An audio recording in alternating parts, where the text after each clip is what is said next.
नमस्कार विद्यार्थी मित्रांनो, माझं नाव रितेश अंकुश कवळे, राहणार चिखली, तालुका इंदापूर, जिल्हा पुणे।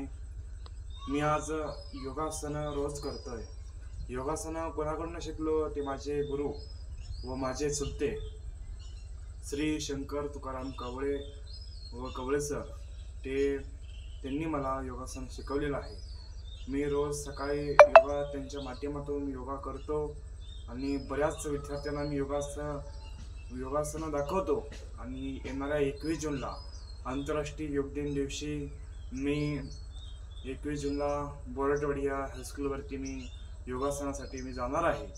तरी या माध्यमातून प्रत्येक शाळेवरती माझा कार्यक्रम आहे।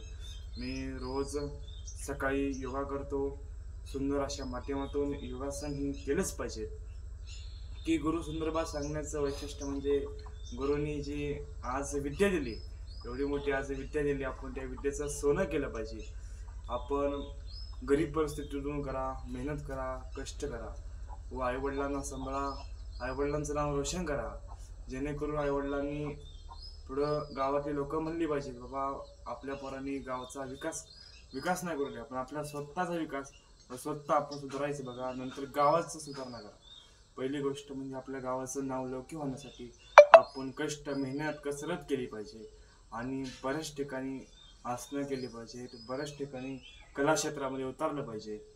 की बाबांनो, आज जी व्यक्ती गरिबीतनं दिवस काढेल ती व्यक्ती आज खूप मोठं होऊ शकतो। की बाबांनो, आसना संदर्भात नाही, प्रत्येक खेळ क्षेत्रात असू द्या, कबड्डी असो, खो खो असो, कराटे असो, कुस्ती असो, प्रत्येक क्षेत्र असू द्या, प्रत्येक कला क्षेत्रामध्ये तुम्ही प्रसिद्ध होण्याचं काम करा आणि प्रसिद्धी व्हा। आता ह्या वयामध्ये बसू नका, 18, 19, 20 या वयामध्ये बसू नका, कारण का तुम्ही प्रयत्न करा, मेहनत करा, कसरत करा, जेणेकरून आपल्याला पुढं जास्तीत जास्त स्टॅमिना वाढण्यासाठी व्यायाम करा, रनिंग चालू करा। आता ही योग आहे जी तुमचा तरुणपणाचा योग आहे। मुलांना मी माझं एवढं सांगणं आहे की रोज सकाळी योगा करा व पहाटे 5ला रनिंग करा। सध्या चालू स्टडीला योगासने केलीच पाहिजेत। पण भविष्यामध्ये आपण योगासन केले तर भरपूर आयुष्य वाढू शकतं। योगासन ही करा नेहमी, प्रत्येक क्षेत्रामधून, प्रत्येक कार्यामध्ये, प्रत्येक क्षेत्रामध्ये आपल्या गुरुला मानलं पाहिजे। गुरु म्हणजे आपले शिक्षक आहेत। त्यांनी जे आपल्याला विद्या दिली आहे ते आपल्या विद्येचं सोनं करायचं, त्यांना आपण विसरायचं नाही। त्यांनी मला 9वीपासून योगा शिकवला। मी योगासन भरपूर प्रसिद्धी व महाराष्ट्रात मी फडकायचा प्रयत्न करतोय।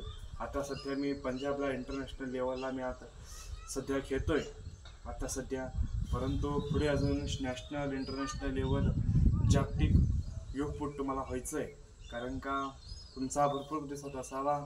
मी यूट्यूबच्या माध्यमातून, फेसबुकच्या माध्यमातून, इंस्टाग्रामच्या माध्यमातून मी माझे व्हिडिओ टाकत जाईल, तुम्ही ते पाहत जा, एवढीच माझी कळकळीची विनंती। जय हिंद, जय महाराष्ट्र।